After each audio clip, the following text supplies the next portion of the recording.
Hello everyone, आप सभी लोगों का एक बार फिर से आपके अपने यूट्यूब चैनल मोहम्मद काशिफ इमरान में स्वागत है। दोस्तों, आज के इस वीडियो में हम लोग जो है एक बहुत ही अलग सेक्टर के बारे में यहाँ पर हम बात करने जा रहे हैं। और ये सेक्टर कौन सा है? तो ये सेक्टर होने वाला है ग्रीन हाइड्रोजन सेक्टर। देखिए, आपको पता होगा कि सेंट्रल गवर्नमेंट जो है ना, इस सेक्टर के ऊपर में बहुत ज़्यादा काम कर रही है। मतलब ग्रीन हाइड्रोजन अपने आप में एक बहुत बड़ा सेक्टर है और अभी बिल्कुल जस्ट स्टार्टिंग है। मतलब अभी ये सेक्टर इंडिया में ग्रो होना जस्ट आपको स्टार्ट हुआ है। तो इसको मार्केट पोटेंशियल को देखते हुए जो है ना, बहुत सारे बड़े बड़े ग्रुप ने जो है ऑलरेडी हैवी इन्वेस्टमेंट जो है वो स्टार्ट कर दिया है, काम स्टार्ट कर दिया है। और आज के वीडियो जो हमारा बहुत ज़्यादा इंटरेस्टिंग होने वाला है। रीज़न क्या है उसके पीछे कि आज हम ऑब्वियसली पूरा का पूरा ग्रीन हाइड्रोजन सेक्टर के बारे में बात करेंगे। गवर्नमेंट इसमें क्या क्या काम कर रही है इसके बारे में बात करेंगे। उसके साथ साथ जो 3 इंपॉर्टेंट स्टॉक यहाँ पर जो हम बात करेंगे, जो कि स्मॉल कैप स्टॉक हैं और जो ग्रीन हाइड्रोजन में हमको डायरेक्टली काम करते हुए देखने को मिल रहे हैं, इसके बारे में यहाँ पर हम बात करेंगे। तो काफ़ी इंफॉर्मेटिव वीडियो होने वाला है। तो आपसे जस्ट एक रिक्वेस्ट रहेगा कि वीडियो को पूरा एंड तक देखिएगा। और अगर आपको वीडियो इंफॉर्मेटिव लगता है, वीडियो अगर आपको पसंद आता है, तो वीडियो को ज़रूर लाइक करिएगा। चैनल को सबसे ज़्यादा जो इंपॉर्टेंट है वो आप सब्सक्राइब करके ज़रूर रखिएगा, क्योंकि जस्ट हमने अभी स्टार्ट किया है यूट्यूब की जर्नी। तो अभी काफ़ी लंबा समय जो हमको यहाँ पर स्पेंड करना है, तो सब्सक्राइब ज़रूर कर दीजिएगा, ठीक है। तो चलिए फिर अब वापस से आगे बढ़ते हैं। अब देखिए, सीधी सी बात है, टॉपिक पर अगर आप आएंगे तो ग्रीन हाइड्रोजन अब एक नया सेक्टर अगर आपको मार्केट में ओपन होगा, क्योंकि थोड़े समय पहले अगर आप जाएंगे तो रेन्यूएबल एनर्जी के बारे में ज़्यादा लोग बात नहीं करते थे। आपको सोलर के बारे में ज़्यादा लोग जो है वो बात नहीं करते थे, क्योंकि बिल्कुल नई इंडस्ट्री थी। पर अभी अगर आप देखेंगे तो सोलर इंडस्ट्री में ऑलरेडी बहुत सारे बड़े प्लेयर, छोटे प्लेयर जो हैं वो आपको एंट्री ले चुके हैं। तो जब कभी भी कोई भी नया सेक्टर इमर्ज होता है तो सबसे पहले जो है ना, आपको बड़े प्लेयर इसमें इंटरेस्ट लेते हैं। और वो यहाँ पर अगर आप देखेंगे तो इंडिया का जो सबसे बड़ा प्लेयर है रिलायंस इंडस्ट्री लिमिटेड। रिलायंस जो है वो ऑलरेडी यहाँ पर हमको यहाँ पर ग्रीन हाइड्रोजन में इंटरेस्ट लेते हुए देखने को मिल रहा है। और Reliance backs project to evacuate 3 gigawatt of power for green hydrogen project. तो ऑलरेडी रिलायंस ने जो है हैवी प्लानिंग आपको यहाँ पर करके रख चुकी है। किसके लिए? तो आपको ग्रीन हाइड्रोजन के लिए। और ऐसा नहीं है कि सिर्फ रिलायंस इस पर काम नहीं कर रही है। इंडिया में जो और बड़े प्रोजेक्ट है, बड़ी कंपनीज है, जैसे कि एल&टी की अगर मैं बात करूं तो L&T secure land in Gujarat for green hydrogen ammonia project के लिए जो है ऑलरेडी एल&टी यहाँ पर हमको काम करते हुए देखने को मिल रही है। And the government is actively promoting green hydrogen as a clean energy sources with initiative like national green hydrogen mission and pilot project focus on the use of transportation. तो यहाँ पर जो है नेशनल ग्रीन हाइड्रोजन मिशन है ना, इसके बारे में हम आगे और डिटेल में बात करेंगे, तो वीडियो में बने रहिए। बाकी एल&टी जो है और एक बड़ा स्टेप यहाँ पर एल&टी ने क्या लिया है कि एल&टी को एक नया ऑर्डर भी मिला है इंडियन ऑयल ऑक्शन में for 10 kilo ton per annum यहाँ पर ग्रीन हाइड्रोजन सप्लाई करने का टू इन हरियाणा, ठीक है। हरियाणा में कंपनी यहाँ पर आपको काम करते हुए देखने को मिलेगी। IOCL के ऑक्शन में कंपनी को ये प्रोजेक्ट यहाँ पर आपको मिला था। तो इस चीज़ को भी आप ज़रूर ध्यान में रखिएगा। अब सीधी सी बात है कि कोई मार्केट ग्रो करेगा तो यहाँ पर सिर्फ बड़े प्लेयर को इसका फ़ायदा नहीं होगा, कुछ छोटे प्लेयर को भी इसका फ़ायदा होगा, जिसमें यहाँ पर हम बेस्ट 3 स्मॉल कैप स्टॉक्स के बारे में बात करेंगे, जो कि ग्रीन हाइड्रोजन सेक्टर में आपको फॉर लॉन्ग टर्म इन्वेस्टमेंट के पॉइंट ऑफ व्यू से काफ़ी इंपॉर्टेंट हो सकती है। तो चलिए फिर आगे बढ़ते हैं और अपने डिस्कशन के ऊपर में आते हैं। देखिए, सबसे पहले अगर आप इंडिया में ग्रीन हाइड्रोजन के बारे में अगर आप समझना चाहते हैं तो आपको एक मार्केट के बारे में समझना होगा। मार्केट कौन सा है, मिशन कौन सा है? तो सेंट्रल गवर्नमेंट की एक स्कीम है जिसका नाम है नेशनल ग्रीन हाइड्रोजन मिशन। और इस चीज़ को आपको समझना बहुत ज़्यादा ज़रूरी है कि गवर्नमेंट इसमें क्या कर रही है। तो सेंट्रल गवर्नमेंट का यहाँ पर प्रोडक्शन को लेकर के टारगेट है, ग्रीन हाइड्रोजन को लेकर के, टू अचीव 5 MMT यानी कि million metric ton per annum of green hydrogen by 2030। यानी कि सेंट्रल गवर्नमेंट का टारगेट है कि आने वाले 2030 तक में जो है 5 मिलियन मेट्रिक टन का जो है ग्रीन हाइड्रोजन की जो प्रोडक्शन है उसको इंडिया में होना चाहिए। उसको लेकर के जो रेन्यूएबल एनर्जी की कैपेसिटी है वो भी आपको बढ़ेगी और बढ़ करके 125 gigawatt of renewable energy capacity associated with green hydrogen production. साथ ही साथ में इसको लेकर के जो पूरा सेक्टर को लेकर के जो इन्वेस्टमेंट आपको देखने को मिलेगा वो आपको अट्रैक्ट ओवर 8 लाख करोड़ से ज़्यादा का जो है ना यहाँ पर हमको इन्वेस्टमेंट देखने को मिलेगा। और ये जो इतना बड़ा अमाउंट है ये पूरे सेक्टर में लगेगा और इसमें ऑब्वियसली गवर्नमेंट से ज़्यादा जो है ना प्राइवेट प्लेयर का इन्वेस्टमेंट रहेगा। तो इस चीज़ को भी आप ध्यान में रखिएगा। बाकी अगर मैं यहाँ पर आपको बात करूँ इंडिया की, तो इंडियन गवर्नमेंट ने जस्ट आज का ही अपडेट है, कोई बहुत पुराना न्यूज़ नहीं है। अगर आप देखेंगे तो 6 जुलाई 2025 को 2:16 आपको दोपहर में ये न्यूज़ निकल के आया था कि India plan to deploy over 1000 hydrogen buses and trucks by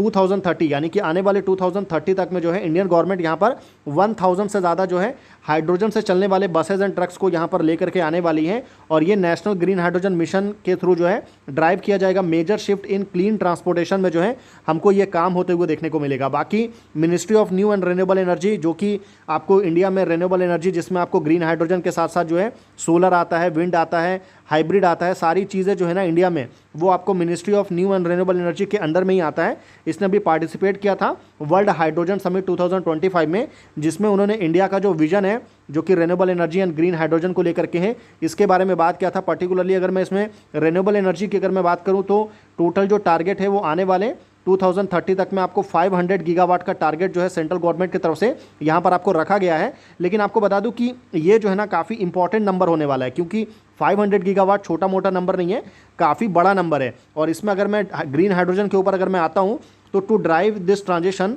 the national green hydrogen mission was launched by the government in 2023 with an initial allocation of $2.4 billion. It lays out comprehensive road map. यहाँ पर आपको total investment की बात किया गया है और जो नेशनल ग्रीन हाइड्रोजन मिशन की जो मैं बात कर रहा हूँ जिसके थ्रू टारगेट रखा गया है 5 MMT यानी कि मिलियन मेट्रिक टन का जो टारगेट है जिसको सेट किया गया था 2023 आपको 30 तक के लिए, वो आपको 2023 में हमको यहाँ पर लॉन्च होते हुए देखने को मिला। वहीं अगर आप आगे बढ़ेंगे और यहाँ पर कुछ और चीज़ें यहाँ पर गवर्नमेंट ने हाईलाइट किया है मिशन में, जैसे कि identify and create demand in potential sector, green hydrogen sector को लेकर के डिमांड यहाँ पर क्रिएट करना एंड प्रोवाइड प्रोडक्शन इंसेंटिव्स, जिसमें आपको PLI स्कीम आता है जिसको हम बोलते हैं प्रोडक्शन लिंक इंसेंटिव। इसके बारे में गवर्नमेंट का फोकस रहेगा for setting up domestic capacity. बाकी achieve 5 million metric tons of green hydrogen production by 2030, जो कि सबसे ज़्यादा इंपॉर्टेंट यहाँ पर आपको बोल सकते हैं कि यहाँ पर टारगेट जो है ना वो सबसे ज़्यादा इंपॉर्टेंट यही है। बाकी यहाँ पर 50 MMT से ज़्यादा CO2 एमिशन को आपको एनुअली कम करना है। टोटल अगर आप अट्रैक्ट इन्वेस्टमेंट देखेंगे तो $100 बिलियन से ज़्यादा का इन्वेस्टमेंट लॉन्ग टर्म में यहाँ पर आपको देखने को मिलेगा। 6 लाख से ज़्यादा यहाँ पर आपको जॉब्स क्रिएट होंगी, जो कि ग्रीन हाइड्रोजन जॉब जिसको हम बोल सकते हैं। बाकी यहाँ पर रिसेंटली कुछ और नंबर के बारे में बात किया गया था। कंट्री ने यहाँ पर आपको एलोकेट किया है 8,62,000 TPA यानी कि टन आपको पर एनम से ज़्यादा जो प्रोडक्शन कैपेसिटी है एनुअली आपको 19 कंपनीज ये करेंगी। और साथ ही साथ में जो है ना 3000 मेगावाट यानी कि एक तरह से बोल सकते हैं कि 3 गीगावाट का जो है ना एनुअल इलेक्ट्रोलाइजर आपको मैन्युफैक्चरिंग कैपेसिटी टू 15 फर्म। देखिए बेसिकली इंडिया में अगर आपको ग्रीन हाइड्रोजन के ऊपर में काम करना है या ग्रीन हाइड्रोजन को ग्रो करना है तो इंडिया को सबसे पहले जो है ना इलेक्ट्रोलाइजर मैन्युफैक्चरिंग के ऊपर में फोकस करना होगा। और इलेक्ट्रोलाइजर बेसिकली क्या होता है कि इसमें इलेक्ट्रिक प्रोसेस के थ्रू क्या होता है ना कि जो ग्रीन हाइड्रोजन में जो हाइड्रोजन होता है ना उसमें आपको ये वाटर का जो फॉर्मूला होता है आपको अगर आप मालूम हो तो H2O जिसको हम बोलते हैं, इसमें से हाइड्रोजन एंड ऑक्सीजन को यहाँ पर अलग किया जाता है इलेक्ट्रिक प्रोसेस के थ्रू, और इसमें इलेक्ट्रोलाइजर का काफ़ी इंपॉर्टेंट रोल होता है। तो वहीं से जो है ना हाइड्रोजन एनर्जी जो है वो आपको क्रिएट होती है, वहीं से आपको निकलती है। बाकी अगर आप देखेंगे तो इस मिशन का जो प्राइमरली गोल है वो 5 मिलियन मेट्रिक टन है, इसको आप ज़रूर ध्यान में रखिएगा। 125 गीगावाट जिसके बारे में मैंने बात किया था। और यहाँ पर अगर आप देखेंगे तो the government has introduce financial incentives to promote domestic manufacturing of electrolyzer, the device used to split water into hydrogen and oxygen using electricity, जिसके बारे में मैंने भी आपको बोला था, as well as to encourage green hydrogen production। the total planned investment जो कि अभी ऑलरेडी कंपनी ने बेसिकली सेंट्रल गवर्नमेंट ने जो है इस मिशन के थ्रू कर चुकी है वो है आपको 19,744 करोड़। तो ये टोटल इन्वेस्टमेंट है जिसको आपको ज़रूर ध्यान में रखना है जो अभी तक हो चुका है। बाकी अगर मैं यहाँ पर आपको बात करूँ स्टॉक के बारे में, अगर हम आएंगे जो 3 स्मॉल कैप स्टॉक जो इसमें काफ़ी इंपॉर्टेंट रोल आपको प्ले कर सकते हैं, उसमें जो सबसे पहली कंपनी है, कंपनी का नाम है अडवेट एनर्जी ट्रांजिशन लिमिटेड। देखिए अगर मैं अडवेट एनर्जी की बात करूं तो इस कंपनी ने पिछले 5 सालों में जो है ज़बरदस्त रिटर्न बना करके दिया है अपने इन्वेस्टर को। ऑलमोस्ट 7,000% का जो है एक मल्टी बैगर रिटर्न यहां पर आपको देखने को मिलेगा। और अडवेट एनर्जी की अगर मैं बात करूं ना तो ये कंपनी आपको वैसे तो कंपनी का जो कोर बिजनेस है वो आपको पावर ट्रांसमिशन से रिलेटेड कंपनी का काम है, पर टेली कम्युनिकेशन इंफ्रास्ट्रक्चर के ऊपर कंपनी काम करती है। पर यहाँ पर जो हमारा फोकस है वो ग्रीन हाइड्रोजन के ऊपर में है, तो इसके बारे में हम ज़्यादा बात करेंगे। और देखिए बेसिकली ग्रीन हाइड्रोजन में कंपनी का जो फोकस है ना वो अगर आप देखेंगे तो कंपनी ऑलरेडी काफ़ी हैवी इन्वेस्टमेंट कर चुकी है, invested in the green hydrogen space, developing and implementing project that utilize green hydrogen for various application. तो ये यहाँ पर आपको कंपनी काम कर रही है। साथ ही साथ अगर मैं आपको बात करूँ कंपनी आपको कुछ माइक्रो ग्रिड सिस्टम के ऊपर में भी कंपनी वर्क कर रही है। तो Advait energy transition limited has developed a pioneering green hydrogen micro grid system, जो कि आपको THDCIL ये कहाँ पर है तो ये आपको ऋषिकेश करके जगह है उत्तराखंड में, वहाँ पर जो कंपनी का एक प्रोजेक्ट है जो कि ऑलरेडी कंपनी ने आपको 300 किलोवाट आवर का alkaline electrolyser and 24 metre cube storage tank वाला प्लांट है जो कंपनी आपको रेडी कर चुकी है। और ऑलरेडी ये इंडिया की पहली और इकलौती कंपनी है जिसने अभी ग्रीन हाइड्रोजन सेक्टर में प्रोजेक्ट को जो है वो यहाँ पर आपको कंप्लीट किया है। तो इस चीज़ को ध्यान रखिएगा, ये काफ़ी बड़ा नंबर है। और ऐसा नहीं है कि सिर्फ कंपनी इलेक्ट्रोलाइजर को नहीं, साथ ही साथ जो फ्यूल सेल होता है जो कि 70 किलोवाट आवर का, वो भी कंपनी आपको रेडी कर चुकी है। उसके साथ आपको 50 kg पर डे जो कि कंपनी ने आपको टारगेट रखा है आने वाले टाइम में यहाँ पर आपको ग्रीन हाइड्रोजन को लेकर के, वो आपको आने वाले टाइम में आपको कंप्लीट होते हुए देखने को मिलेगा। तो ये कुछ टारगेट्स हैं। बाकी कंपनी का जो पूरा फोकस है वो आपको लोकल मैन्युफैक्चरिंग के ऊपर में है।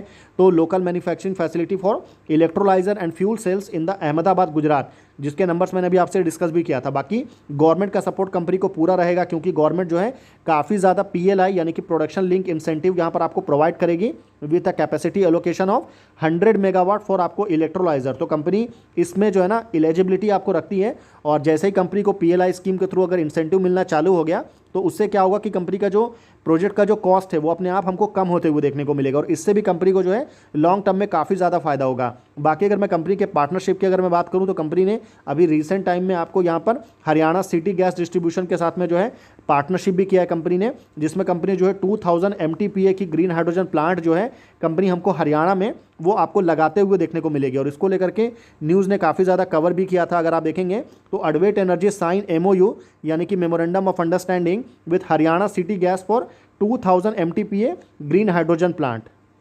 वहीं अगर आप देखेंगे तो Advait energy to take part in 15 megawatt green hydrogen project in Haryana. तो हरियाणा में कंपनी जो है एक और प्रोजेक्ट आपको यहाँ पर रेडी करने वाली है। इसमें भी कंपनी ने जो है बड़े स्केल पर बढ़ चढ़ करके जो है पार्टिसिपेट किया है। अब अगर मैं अडवेट एनर्जी की थोड़ा सा बिजनेस की अगर मैं बात करूँ तो यहाँ पर जो कंपनी का पावर ट्रांसमिशन वाला बिजनेस है हम उसके बारे में बात नहीं करेंगे। हमारा जो पूरा फोकस है वो रिन्यूएबल एनर्जी के ऊपर में होने वाला है, जिसमें आपको मेनली 2-3 सेगमेंट आता है, जिसमें जो सबसे ज़्यादा इंपॉर्टेंट है अभी कंपनी करेंटली जो है सोलर EPC यानी कि इंजीनियरिंग प्रोक्योरमेंट एंड कंस्ट्रक्शन का कंपनी आपको काम कर रही है।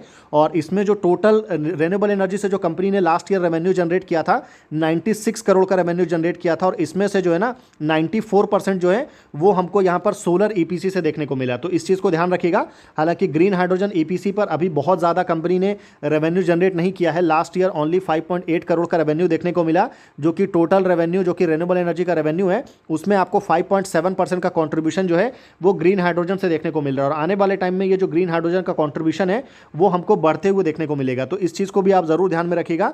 बाकी कंपनी का जो न्यू एंड रिन्यूएबल एनर्जी में जो टारगेट वगैरह है इसमें अगर आप देखेंगे तो 1 मेगावाट का प्लांट जो है कंपनी ने ऑलरेडी जो है कंप्लीट कर चुका है। KPI ग्रुप के लिए एक मटर करके जगह है, अगर मुझे पता नहीं कि आपको पता है या नहीं, मटर करके जगह है जो कि KP ग्रीन इंजीनियरिंग का वहाँ पर आपको प्लांट देखने को मिलेगा। वहाँ पर 1 मेगावाट का कंपनी ने ग्रीन हाइड्रोजन का प्लांट जो है वो ऑलरेडी इस्टेब्लिश करके दे चुकी है अडवेट एनर्जी। ठीक है, साथ ही साथ में 200 NMQ पर आवर का ग्रीन हाइड्रोजन आपको यहाँ पर प्योरिटी फॉर्म में इंडिया का जो हाईएस्ट प्रोडक्शन रेट है वो आपको कंपनी का देखने को मिलता है। इंडिया का वन ऑफ अ काइंड का माइक्रो ग्रिड बेस्ड अगर आप देखें ग्रीन हाइड्रोजन प्लांट जो कि 300 किलोवाट का ऋषिकेश में कंपनी के पास में ऑलरेडी है। और कंपनी जो है स्ट्रेटेजिक अलायंस भी कर रही है, जिसमें आपको अपना जो बिजनेस है उसको स्केल अप करने के लिए, साथ ही साथ में जो है टेक्नोलॉजी ट्रांसफर करने के लिए, इलेक्ट्रोलाइजर के लिए, इलेक्ट्रोलिसिस के लिए, उसके ऊपर में भी कंपनी यहाँ पर हमको काम करते हुए देखने को मिल रही है। तो कंपनी लगातार आपको ग्रीन हाइड्रोजन सेक्टर में एक से एक आपको कीर्तिमान स्थापित कर रही है।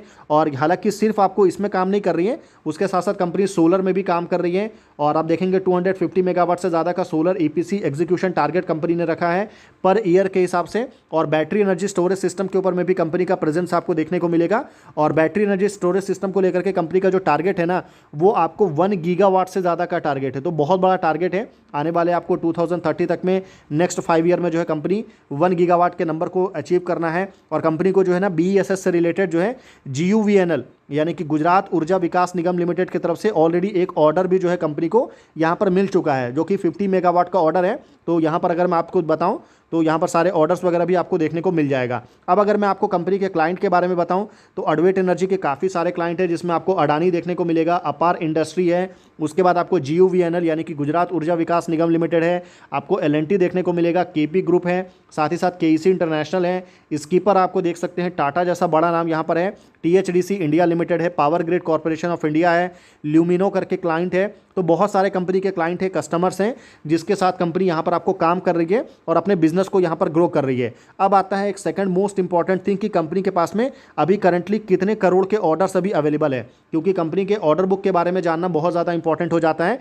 स्पेशली अगर आप किसी स्मॉल कैप कंपनी में इन्वेस्ट कर रहे हैं ना, तो आपको और भी ज़्यादा इंफॉर्मेशन होना चाहिए ऑर्डर से रिलेटेड। तो यहाँ पर जो एग्जैक्ट ऑर्डर है कंपनी का वो 800 करोड़ आपको देखने को मिलेगा, और 800 करोड़ का जो 34% है ना, वो आपको न्यू रिन्यूएबल एनर्जी डिवीजन से है, और जो 66% है वो कंपनी का पावर ट्रांसमिशन वाला जो बिजनेस है वहाँ से भी कंपनी के पास में सबसे ज़्यादा ऑर्डर आ रहा है। और सबसे अच्छी बात क्या है ना कि लास्ट ईयर कंपनी के ऑर्डर बुक के हिसाब से ज़बरदस्त रहा, क्योंकि कंपनी ने लास्ट ईयर 500 करोड़ से ज़्यादा का ऑर्डर यहाँ पर नया कंपनी को मिला है, और पिछले 4 सालों में कंपनी ने 90% के CAGR से अपने ऑर्डर बुक में जो है वो ग्रोथ यहाँ पर हमको दिखाया है। अब अगर मैं आपसे आगे बढ़ूं और कंपनी के नंबर्स की अगर मैं बात करूं, तो लास्ट ईयर कंपनी का जो रेवेन्यू था वो 209 करोड़ था, और इस साल कंपनी का जो रेवेन्यू है वो आपको बढ़ करके 399 करोड़ पर पहुंच चुका है। यानी कि कंपनी का जो रेवेन्यू है वो ऑलमोस्ट आपको डबल होते हुए देखने को मिला। हालांकि आपको बता दूं कि ये 399 करोड़ में जो है ना, सिर्फ आपको 195 करोड़ ये आपको एक ही क्वार्टर में हमको देखने को मिला। यानी कि जो लास्ट क्वार्टर कंपनी का आया था Q4, जो कि कंपनी की हिस्ट्री का सबसे बेस्ट क्वार्टर था, जब कंपनी ने अकेले एक क्वार्टर में 195 करोड़ का रेवेन्यू कंपनी ने जनरेट किया। तो आने वाले टाइम में इसमें काफ़ी ग्रोथ पोटेंशियल देखने को मिल रहा है। हालांकि बिल्कुल ऐसा मेरा कहने का मतलब नहीं है कि आपको इसमें ग्रोथ पोटेंशियल है तो आप जा करके बिल्कुल बाई कर लीजिए, क्योंकि बहुत सारे इसमें फैक्टर इन्वॉल्व होते हैं किसी भी स्टॉक को बाई करने में, सेल करने में। तो कोई रिकमेंडेशन हमारी तरफ से बिल्कुल भी नहीं है, तो इस चीज़ को ध्यान रखिएगा। बाकी अगर मैं आगे बढ़ूँ कंपनी के प्रॉफिट की बात करूँ, तो लास्ट ईयर कंपनी का जो प्रॉफिट है वो 22 करोड़ था। इस साल कंपनी का जो प्रॉफिट है वो 32 करोड़ पर आया है।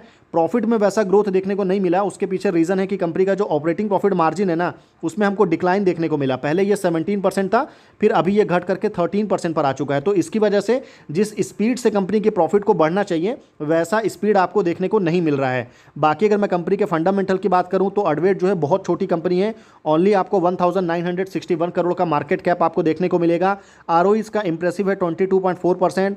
ROC अगर आप देखेंगे तो 27.6% है। यानी कि ROE और ROC के मामले में इस कंपनी ने अच्छा परफॉर्मेंस दिखाया है। बाकी अगर मैं प्रमोटर की होल्डिंग बोलूं, तो यहाँ पर आपको ऑलमोस्ट 70% की होल्डिंग प्रमोटर की देखने को मिलेगा। FII का यहाँ पर बिल्कुल भी प्रेजेंस नहीं है। म्यूचुअल फंड भी यहाँ पर कोई बहुत ज़्यादा होल्डिंग होल्ड नहीं करते हैं, ओनली 0.3% की होल्डिंग है, जिसको आप नेग्लिजिबल होल्डिंग भी बोल सकते हैं। तो रेस्ट जो 30% की होल्डिंग है ना, वो आपको पब्लिक की देखने को मिलता है। बाकी डेट अगर आप देखेंगे तो 52 करोड़ के आसपास कंपनी का डेट है, और कंपेरेटिवली जो रिजर्व है वो 1900 करोड़ है। तो डेट टू इक्विटी बिल्कुल कंट्रोल में है, ओनली 0.26 आपको डेट टू इक्विटी देखने को मिलेगा। यानी कि इसका क्लियर मतलब है कि कंपनी के ऊपर में कोई भी एक्स्ट्रा जो है ना वो इंटरेस्ट का बर्डन नहीं है। अब जब कंपनी के ऊपर में इंटरेस्ट का बर्डन नहीं है, तो कंपनी आपको जो प्रॉफिट जनरेट होगा वो पूरा का पूरा जो है कंपनी अपने ग्रोथ में जो है उसको लगा सकती है। बाकी अगर कंपनी के ऊपर में इंटरेस्ट का बर्डन रहेगा, तो अगर कंपनी कुछ प्रॉब्लम होता है तो उस केस में यहाँ पर डूबने का रिस्क भी जो है हमेशा बना रहता है। बाकी वैल्यूएशन अगर आप देखेंगे तो इंडस्ट्री P 36.7 और स्टॉक का जो P है वो आपको 63.6 देखने को मिलेगा। यानी कि वैल्यूएशन के पॉइंट ऑफ व्यू से ये स्टॉक आपको ओवर वैल्यू है। तो ये पहली कंपनी हो गई। अब चलिए आगे बढ़ते हैं और सेकंड कंपनी की तरफ चलते हैं। सेकंड कंपनी बहुत ज़्यादा इंपॉर्टेंट है। कंपनी का नाम है एमटार टेक्नोलॉजी लिमिटेड। एमटार टेक्नोलॉजी की बात करूँ तो इस कंपनी ने पास्ट में कोई ऐसा इंप्रेसिव रिटर्न जो है अपने इन्वेस्टर को बना करके नहीं दिया है। और बेसिकली इस कंपनी का जो कोर बिजनेस है ना, वो आपको कहाँ पर है, तो वो आपको डिफेंस का है। मतलब कंपनी का जो मेन बिजनेस है वो आपको डिफेंस में देखने को मिलता है। पर आपको बता दूं यहाँ पर जो हमारा डिस्कशन है वो किससे रिलेटेड है, तो वो ग्रीन हाइड्रोजन से रिलेटेड है। तो आपको बता दूं कि ग्रीन हाइड्रोजन में एक इंपॉर्टेंट कंपोनेंट होता है, और वो कंपोनेंट क्या है, तो वो कंपोनेंट है आपको इलेक्ट्रोलाइजर, जिसकी मैन्युफैक्चरिंग जो है एमटार टेक्नोलॉजी जो है वो आपको कर करके दिखाती है। तो इस वजह से ये कंपनी काफ़ी इंपॉर्टेंट हो जाती है हमारे लिए। और अगर मैं आपसे बताऊं कंपनी के इलेक्ट्रोलाइजर मैन्युफैक्चरिंग के बारे में, तो आप देख सकते हैं कि एमटार टेक्नोलॉजी मैन्युफैक्चर इलेक्ट्रोलाइजर ए की component in the production of green hydrogen. यानी कि अगर आपको ग्रीन हाइड्रोजन की अगर आपको यहाँ पर प्रोडक्शन करना है, तो उसमें जो सबसे ज़्यादा इंपॉर्टेंट और जो की कंपोनेंट रहने वाला है ना, वो आपको इलेक्ट्रोलाइजर रहने वाला है, और उसकी ही मैन्युफैक्चरिंग जो है यहाँ पर कंपनी कर करके आपको देती है। बाकी अगर मैं यहाँ पर कंपनी के पार्टनरशिप की बात करूँ, तो कंपनी ने रिसेंट टाइम में एक ब्लूम एनर्जी करके कंपनी है, उसके साथ में कंपनी ने टाई अप भी किया है for their product range in the clean energy sector, including आपको हाइड्रोजन पावर्ड एनर्जी सॉल्यूशन, ये हमको देखने को मिला है। और उसके साथ साथ कंपनी जो है, कंपनी का जो मैनेजमेंट है, यानी कि जो कंपनी के MD है मिस्टर परवट श्रीनिवास रेड्डी, उनका ये मानना है कि ग्रीन हाइड्रोजन पुश जो है वो काफ़ी ब्राइटनेस होने वाला है प्रपोजल फॉर एमटार टेक्नोलॉजी। तो एमटार टेक्नोलॉजी के ग्रोथ में जो है ग्रीन हाइड्रोजन का काफ़ी इंपॉर्टेंट रोल हमको होने वाला है। और एमटार टेक्नोलॉजी की भी अगर मैं टोटल ऑर्डर बुक की बात करूँ तो कंपनी के पास में जो टोटल ऑर्डर बुक अभी अवेलेबल है वो 979 करोड़ है। लास्ट क्वार्टर में कंपनी के पास में टोटल 1030 करोड़ के ऑर्डर थे। जो कंपनी को अभी क्वार्टर 4 में जो नए ऑर्डर मिले वो 126 करोड़ था और कंपनी ने जो ऑर्डर एग्जीक्यूट किया वो 176 करोड़ था। इस वजह से जो टोटल ऑर्डर बुक है वो 979 करोड़ है। और इसमें भी जो 979 करोड़ जो टोटल नंबर है ना, इसमें जो सबसे ज़्यादा कॉन्ट्रीब्यूशन है वो आपको क्लीन एनर्जी है, जिसमें आपको फ्यूल सेल्स, ग्रीन हाइड्रोजन, ये सारी चीज़ें जो निकल के आती हैं वो 48.4% है। एरोस्पेस एंड डिफेंस सेक्टर से कंपनी के पास में 28% के ऑर्डर हैं। बाकी क्लीन एनर्जी से रिलेटेड 16% और जो आपको प्रोडक्ट एंड रिलेटेड सर्विसेज वगैरह है उससे कंपनी के पास में 7% के ऑर्डर आपको देखने को मिलेगा। तो इस चीज़ को आप ध्यान में रख सकते हैं। बाकी अगर मैं यहाँ पर बताऊँ ना तो कंपनी के नंबर्स की अगर मैं बात करूँ तो कंपनी का जो रेवेन्यू है वो लास्ट ईयर आपको 580 करोड़ था। इस साल कंपनी का रेवेन्यू जो है वो 676 करोड़ देखने को मिला, यानी कि ईयर ऑन ईयर बेसिस में ऑलमोस्ट आप बोल सकते हैं कि 96 करोड़ का कंपनी ने रेवेन्यू में ग्रोथ हमको शो किया है। बाकी अगर मैं प्रॉफिट की बात करूं तो प्रॉफिट कंपनी का 56 करोड़ से घट करके 54 करोड़ पर आया। मतलब रेवेन्यू में तो कंपनी ने डिसेंट ग्रोथ शो किया है पर प्रॉफिट कंपनी का नहीं बढ़ पाया। रीज़न क्या है? तो यहाँ भी सेम रीज़न है, मार्जिन कंपनी का बहुत ही बैडली अफेक्ट हुआ है। पहले ये मार्जिन आपको 27% था, अभी जो मार्जिन है कंपनी का वो घट करके 19% पर आ चुका है। तो मार्जिन की वजह से जो है ना काफ़ी इंपॉर्टेंट यहाँ पर आपको प्रॉफिट अफेक्ट हो रहा है। तो इस चीज़ को भी आपको ज़रूर ध्यान में रखना है। बाकी अगर मैं कंपनी के फंडामेंटल की बात करूँ तो देख सकते हैं 4852 करोड़ का मार्केट कैप वाली ये कंपनी है। हालांकि एमटार के जो आरओई एंड आरओसी है वो उतना ज़्यादा इंप्रेसिव नहीं है, ओनली 7% का आरओई, 10% का आरओसी है, तो इसको ध्यान रखिएगा। बाकी यहाँ पर प्रमोटर की बहुत ज़्यादा कम होल्डिंग है, ओनली 31.8% की होल्डिंग आपको प्रमोटर की देखने को मिलेगा। पर अच्छी बात क्या है ना इस कंपनी में, यहाँ पर एफआईआई का प्रेजेंस काफ़ी ज़्यादा स्ट्रॉन्ग है। मतलब एफआईआई आपको 6.74% की होल्डिंग होल्ड करते हैं। वहीं अगर मैं म्यूचुअल फंड की बात करूँ ना तो म्यूचुअल फंड यहाँ पर आपको 24.4% की होल्डिंग है। मतलब एफआईआई और डीआई अगर आप मिला देंगे तो इंस्टीट्यूशन की खुद की आपको 30% से ज़्यादा होल्डिंग है। तो ये एक बहुत ज़्यादा स्ट्रॉन्ग पॉइंट है, क्योंकि नॉर्मली इतनी छोटी कंपनी में इंस्टीट्यूशन इतनी हैवी क्वांटिटी में जो है ना आपको बाइंग करके नहीं रखते हैं। तो इस चीज़ को भी ध्यान में रख सकते हैं। बाकी वैल्यूएशन देखेंगे, मतलब डेट देखेंगे तो 177 करोड़ का डेट है। डेट टू इक्विटी यहाँ पर भी बिल्कुल कंट्रोल में है। रिजर्व कंपनी का काफ़ी ज़्यादा है और वैल्यूएशन अगर आप देखेंगे तो ये भी ओवर वैल्यू स्टॉक है। रीज़न क्या है कि इंडस्ट्री पी आपको 76.8 है और स्टॉक का पी आपको 90 है, यानी कि ये भी ओवर वैल्यू है। तो ये हमको हो गई सेकंड कंपनी। अब चलिए आगे बढ़ते हैं और थर्ड कंपनी की तरफ चलते हैं। देखिए थर्ड कंपनी की बात करूं तो कंपनी का नाम है INOX India limited. INOX India की अगर मैं बात करूं तो इस कंपनी ने पिछले 1-1.5 साल में जो है 38% का जो है डिसेंट रिटर्न यहाँ पर बना करके दिया है। और आइनॉक्स इंडिया जो है काफ़ी इंपॉर्टेंट कंपनी है। रीज़न क्या है ना कि अगर मैं आपको बताऊं कि अगर आपने ग्रीन हाइड्रोजन का, मान लीजिए आपने किसी भी प्लांट में अगर आपने इसका प्रोडक्शन कर लिया, ठीक है, तो आप उसको स्टोर करना एक बहुत बड़ा प्रॉब्लम होता है कि ग्रीन हाइड्रोजन को स्टोर करके रखना होगा आपको। साथ ही साथ में आप उसको ट्रांसपोर्ट भी करेंगे, क्योंकि आप एक ही जगह पर तो नहीं रखेंगे ना। अगर आप ग्रीन हाइड्रोजन बना रहे हैं तो आपको उसको ट्रांसपोर्ट करना भी एक बहुत बड़ा चैलेंज होता है। तो ये जो दो सेगमेंट है ना, स्टोरेज एंड ट्रांसपोर्टेशन, इसमें जो है आइनॉक्स इंडिया यहाँ पर काफ़ी इंपॉर्टेंट रोल आपको प्ले करता है। क्योंकि कंपनी जो है आपको यहाँ पर ये जो क्रायोजेनिक कंडीशंस के लिए जो इक्विपमेंट्स वगैरह होते हैं, ये कंपनी बड़े स्केल पर इसकी मैन्युफैक्चरिंग करती है और ये इसकी वजह से जो है ना ये कंपनी काफ़ी इंपॉर्टेंट हो जाती है। बाकी अगर मैं आइनॉक्स इंडिया की बात करूँ तो ये दुनिया की कुछ पहली चुनिंदा कंपनीज में से है जिसने काफ़ी पहले ही ग्रीन हाइड्रोजन के ऊपर में काम चालू कर दिया था 1999 में ही। और आइनॉक्स का जो यहाँ पर देखेंगे तो ये आपको एलएनजी में as a fuel, liquid nitrogen वगैरह जो है इसमें आपको देखने को मिलेगा। कंपनी जो है आपको फ्यूजन ट्रूल पोटेंशियल में भी, फ्यूजन में भी कंपनी यहाँ पर काम कर रही है। और बेसिकली यहाँ पर अगर आप देखेंगे तो they have commission India's first green hydrogen plant for the float glass industry at Asahi India glass limited facility in Rajasthan. This plant is powered by solar energy and uses electrolysis to produce green hydrogen. तो यहाँ पर जो है ना company ने India का पहला green hydrogen plant जो है कंपनी ने बनाया है। किसके लिए बनाया है? तो क्लाइंट का नाम क्या है? तो असाही इंडिया ग्लास लिमिटेड, जो कि ग्लास मैन्युफैक्चरिंग कंपनी है, उसके लिए कंपनी ने राजस्थान में ये प्लांट आपको रेडी किया है, जो कि सोलर एनर्जी के हेल्प से जो है ना इलेक्ट्रोलाइसिस प्रोसेस के थ्रू जो है यहाँ पर ग्रीन हाइड्रोजन हमको बनते हुए देखने को मिलता है। तो ये कंपनी अभी प्रोडक्शन में भी इन्वॉल्व हो चुकी है। और first green hydrogen plant for float glass, जो मैंने ऑलरेडी आपको बताया, solar powered glass, solar powered company जो है कंपनी ने यहाँ पर आपको बनाया है। उसके साथ साथ जो इंपॉर्टेंट चीज़ है ना कि उसकी कैपेसिटी कितनी होने वाली है, तो उसकी जो टोटल कैपेसिटी है वो 190 टन ऑफ ग्रीन हाइड्रोजन रहेगा। और कंपनी का जो प्लान है इनिशियली 95 टन पर एनम जो है AIS को सप्लाई करना है। साथ ही साथ में कंपनी ने जो है 20 ईयर का यहाँ पर एक बहुत लॉन्ग टर्म एग्रीमेंट भी कंपनी ने साइन किया है। तो इससे कंपनी को आने वाले टाइम में जो है ना रेवेन्यू विजिबिलिटी जो है वो काफ़ी ज़्यादा स्ट्रांग होते हुए देखने को मिलेगी। बाकी अगर मैं यहाँ पर कंपनी की बात करूँ तो देख सकते हैं INOX air product commissions India's first green hydrogen plant for glass industry. वही न्यूज़ को जो है काफ़ी बार अलग अलग जगह पर काफ़ी हाईलाइट भी किया गया है। और अगर मैं आइनॉक्स इंडिया के नंबर्स की बात करूं तो लास्ट ईयर कंपनी का रेवेन्यू जो है 1133 करोड़ था और अभी जो है कंपनी का रेवेन्यू जो है वो बढ़ करके 1306 करोड़ पर आ चुका है। तो एक डिसेंट ग्रोथ आपको देखने को मिलेगा, बहुत ज़्यादा एक्सपोनेंशियल ग्रोथ नहीं है। बाकी नेट प्रॉफिट अगर आप देखेंगे तो 196 करोड़ से बढ़ करके 226 करोड़ पर हुआ है। तो नेट प्रॉफिट में भी कंपनी ने एक डिसेंट ग्रोथ यहाँ पर शो किया है। मार्जिन अगर आप देखेंगे तो पहले कंपनी का जो मार्जिन था वो आपको 21% था, अभी जो कंपनी का मार्जिन है वो बढ़ करके 22% पर आ चुका है। तो इसकी वजह से भी जो है ना यहाँ पर आपको अच्छा खासा ग्रोथ देखने को मिलेगा। बाकी अगर मैं कंपनी के फंडामेंटल की बात करूँ तो कंपनी जो है 11,415 करोड़ के मार्केट कैप वाली ये कंपनी है। साइज़ में थोड़ी सी बड़ी है पर अच्छी बात क्या है कि इसका ROE एंड ROCE जो है वो बहुत ज़्यादा इंप्रेसिव है। मतलब इसका जो ROE है वो 29% है, ROCE जो है वो 38% है और ये एमटार एंड अडवेट एनर्जी के कंपैरिजन में काफ़ी अच्छा परफॉर्मेंस जो है वो कंपनी ने करके दिखाया है। बाकी अगर मैं यहाँ पर प्रमोटर होल्डिंग की बात करूँ तो आइनॉक्स का जो प्रमोटर की होल्डिंग है काफ़ी स्ट्रांग है, 75% की होल्डिंग प्रमोटर की है। साथ ही साथ अगर मैं FII की बात करूँ तो FII यहाँ पर आपको 6.85% की होल्डिंग होल्ड करते हैं। म्यूचुअल फंड भी यहाँ पर आपको 6.26% की होल्डिंग है। मतलब इंस्टीट्यूशन की जो होल्डिंग है ना वो यहाँ पर आपको 13% के आसपास है और जो रेस्ट 12% की होल्डिंग है ना वो आपको पब्लिक के देखने को मिलेगी। तो इस कंपनी का जो शेयर होल्डिंग पैटर्न है वो बहुत ज़्यादा स्ट्रॉन्ग है, साइज़ भी कंपनी का अच्छा है और कंपनी काफ़ी अच्छा ग्रोथ भी यहाँ पर आपको दिखा रही है। और डेट वगैरह देखेंगे तो बिल्कुल भी डेट नहीं है, 43 करोड़ का डेट है। डेट टू इक्विटी जो है वो 0.05 है, यानी कि 0.1 से भी नीचे है। तो कंपनी के ऊपर में बिल्कुल भी डेट का बर्डन नहीं है।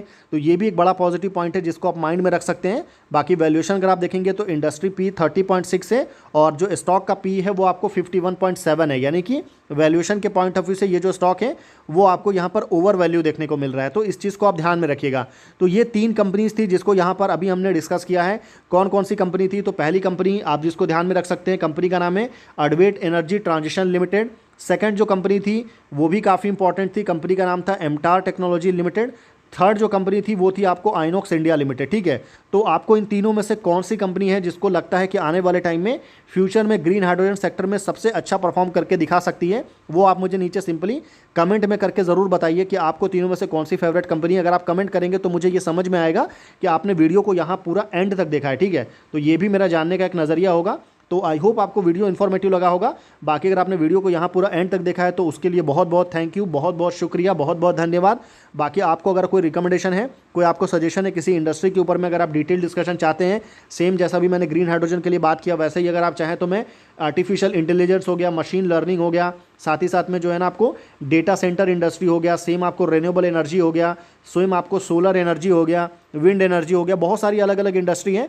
अगर आप किसी के ऊपर में भी अगर आपका रिक्वेस्ट है तो आप मुझे सिंपली नीचे कमेंट कर सकते हैं। मैं पूरी कोशिश करूंगा कि आने वाले टाइम में, क्योंकि ये जो रिसर्च बेस्ड वीडियो रहता है इसमें काफ़ी टाइम लगता है, तो मैं आने वाले टाइम में आपके लिए वीडियो बना करके ला सकता हूँ। तो फिर मिलते हैं आपसे अगले वीडियो में। बाकी दोबारा से डिस्क्लेमर देना बहुत ज़्यादा इंपॉर्टेंट है कि जो 3 स्टॉक हमने डिस्कस किया किसी भी तरह का रिकमेंडेशन बिल्कुल भी नहीं था। वीडियो इन्फॉर्मेटिव लगा हो तो वीडियो को ज़रूर लाइक करिए, आप लाइक करेंगे तो वीडियो प्रमोट होता है।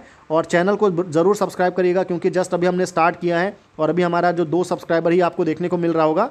तो ज़रूर इसको जल्दी से जल्दी बढ़ाइए ताकि मुझे और भी ज़्यादा मोटिवेशन मिले। तो फिर मिलते हैं आपसे अगले वीडियो में, तब तक के लिए गुड बाय।